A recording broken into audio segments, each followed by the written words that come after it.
Welcome to The Download. I'm Reid Mercer. 4 stories on my radar this week, and every single one of them connects to the same underlying question. What is a podcast audience actually worth?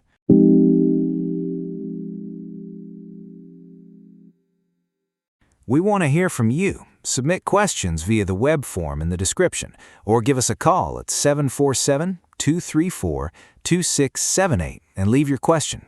Don't be shy. Our AI assistant makes it super easy.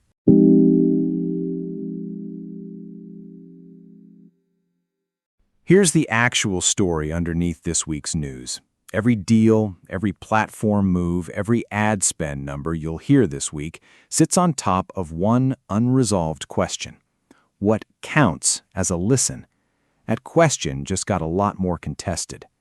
The Alliance for Measurement in Podcasting published its first proposed standards this week, consumption-based metrics. The idea is to move the industry away from downloads as the currency and towards something that reflects whether a human actually heard the ad.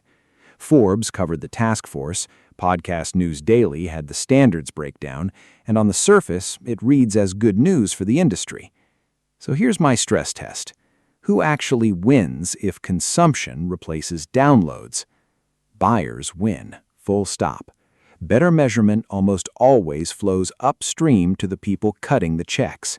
If a network has been selling CPMs against download counts that include bots, stale cache pulls, and pre-rolls nobody finished, their effective reach just got repriced.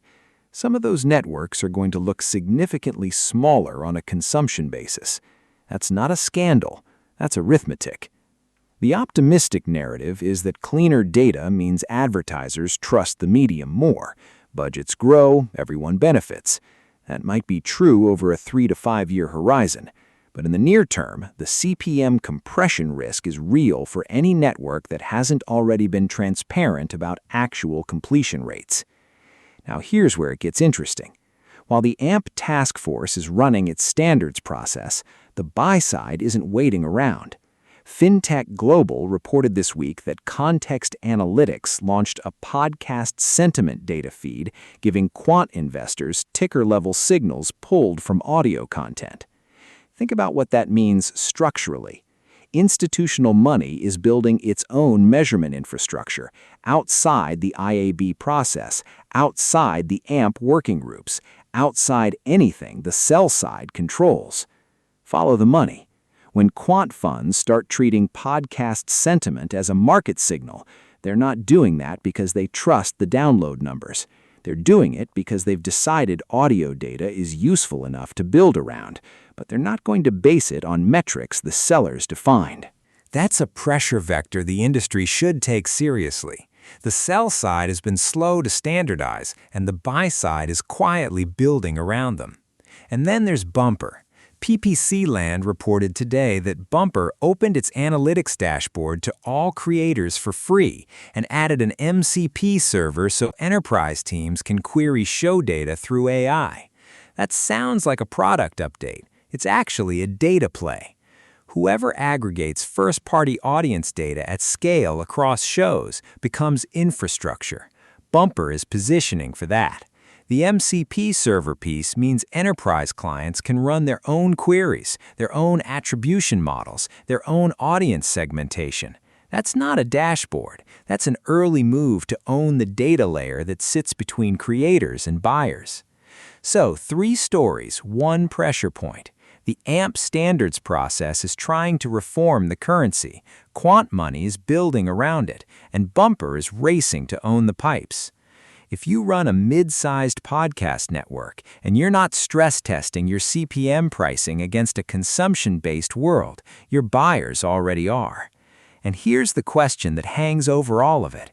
If we can't agree on what counts as a listen on audio, what happens when the audience is increasingly watching instead of listening? Where are those people, and how do we even start to count them?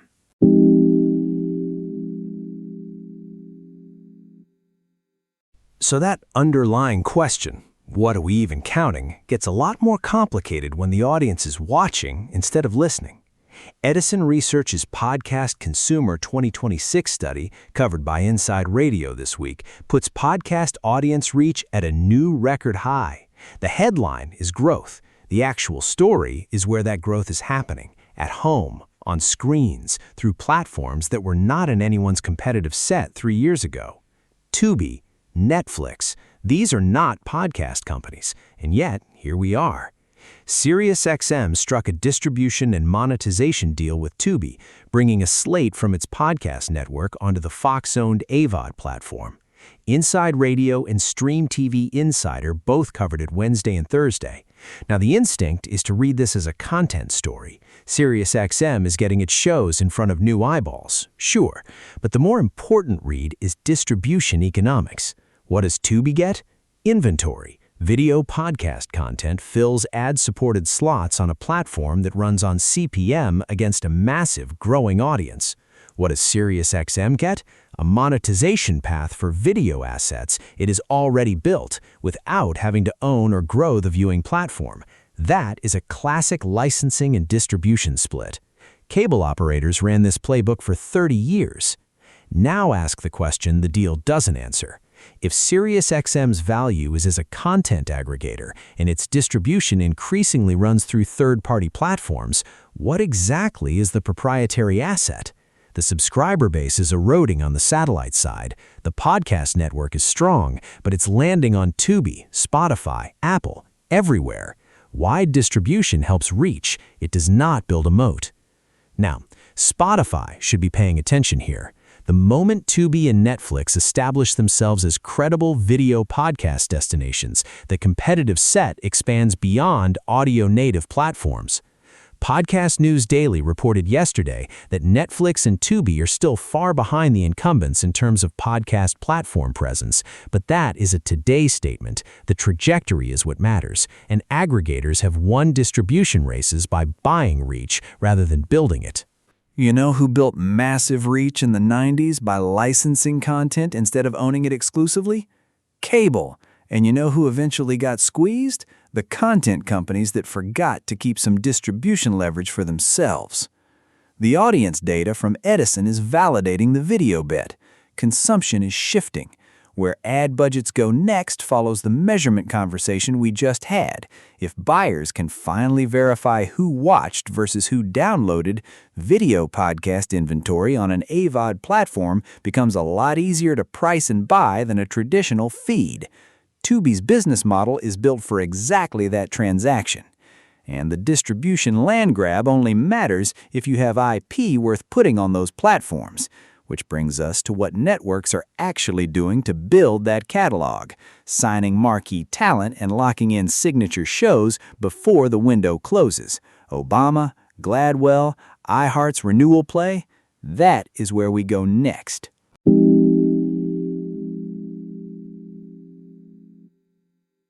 So here's where the IP value question actually lands.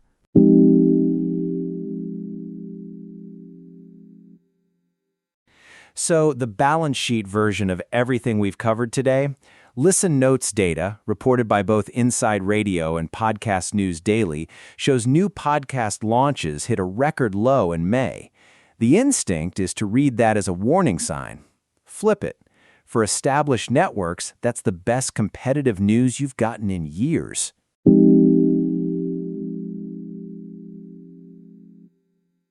That's the show. A lot of ground covered today. And honestly, the thread running through all of it is the same one. The download metric is getting attacked from every direction simultaneously. AMP's consumption standards, context analytics treating podcast sentiment as a quant signal, Bumper centralizing first-party data. Buyers are building infrastructure the sell side hasn't caught up to yet. That's the actual story this week. The SiriusXM-Tubi framing was worth sitting with, too. Cable licensing economics didn't disappear. They just moved platforms. If that reshapes how you're thinking about your own distribution stack, good. That's the point. Send this episode to someone on your team who needs to hear it. Tips and feedback, the download at hemado.com. Thanks for listening. See you next time.